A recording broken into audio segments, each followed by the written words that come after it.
Why do you want to remain reliant on nuclear energy? And you have proposed something that not a lot of people have heard of, which is this thing called thorium, which you see as the way forward on climate change and on energy production.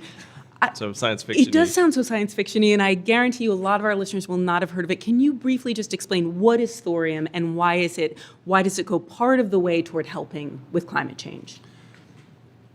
So thorium is a next generation fuel for a nuclear reactor, and it's superior to uranium on many levels.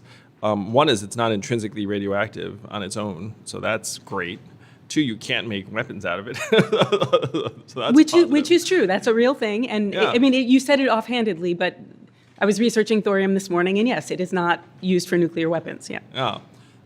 It does decompose more quickly, and so it has many benefits, and the energy productivity can be as high or higher.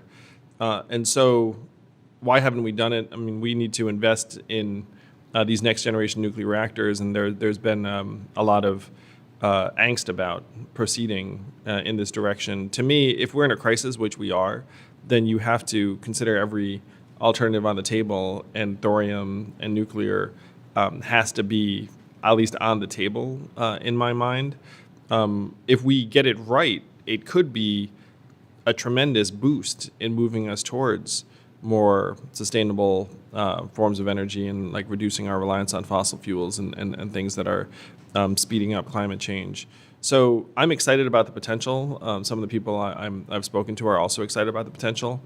And this is the kind of bet that we would need to make if we're serious about trying to wean ourselves off of fossil fuels without, frankly, dramatically changing the energy consumption in this country, because we consume a lot of energy.